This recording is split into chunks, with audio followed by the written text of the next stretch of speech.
initial design challenge was that head offices needed a tool that they can manage their loyalty vouchers and campaigns with more effectively.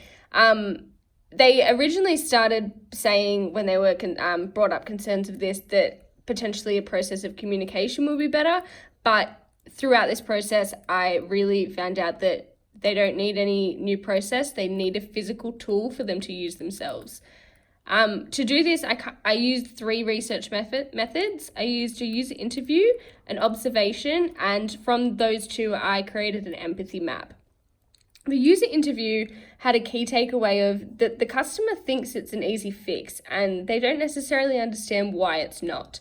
So from this interview, it was really important that I kind of used that to then bring in definitions as to why each certain criteria is important and it's imperative to create a successfully viable voucher. From the observation, I learned that being in their environment and seeing how they conduct themselves when creating a new voucher was very, very different to the process that we have at the POS company. So I have the development team behind me, so it was very good to see them without those tools and without those resources on hand, how they kind of walk through what they need to do in order to create the vouchers and get it created rather. So surprisingly, my design challenge didn't change. Certain things got added. So it got added to be able to assign it to members, assign already previously created vouchers, but the actual functionality and what the challenge is and what the original problem is did not change.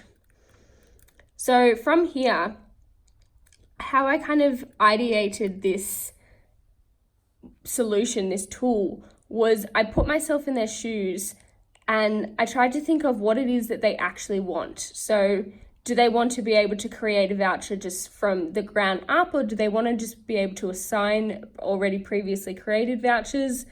So that was really interesting to get different perspectives from different customers as well. I looked at the other tools that we've got and what they already use, and I tried to imagine how we can incorporate those in order to create the tool. I didn't want to waste time on thinking of creating new mechanics if we already had the bare bones ready, available. I didn't want to reinvent the wheel. From here, I kept on drawing what I thought I wanted it to look like and how I wanted it to function. I chose to draw because I wouldn't then get attached, and when I kind of shared that with my customers and my colleagues, that they wouldn't get attached. They would know that any opinions that they had was fair game, and that was really, really important because I didn't want to get attached to something. So this is just one of the ones that I kind of landed on. And this is what I would actually genuinely like it to look like, and that was what a lot of my colleagues and customers decided on as well. The highlights, the points that they need to be there, and it was very, very important that the criteria that is compulsory is very clearly highlighted to the end user.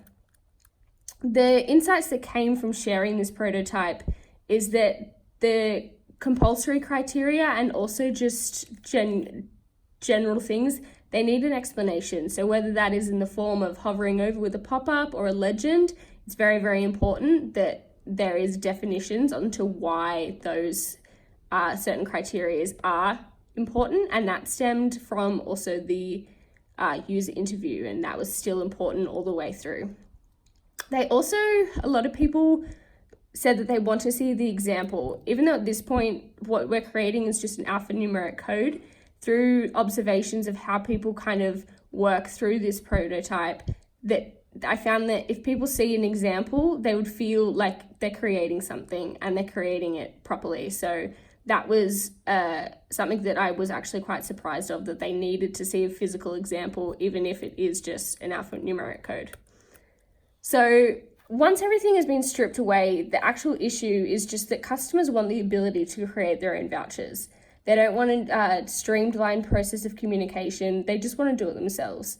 So this tool is going to allow them to do exactly that, with already the criteria and the parameters in place that even if they tried, they couldn't create a voucher wrong. They could create it with the incorrect expiry date or link to an incorrect PLU, but no matter what, it's going to be fully functional because we have created it in a way that it's impossible to create a voucher that doesn't function.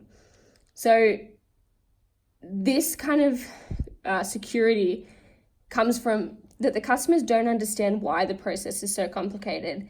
And I learned that they don't necessarily need to know why it is so complicated. They just need to not be able to create something that those complications affect it.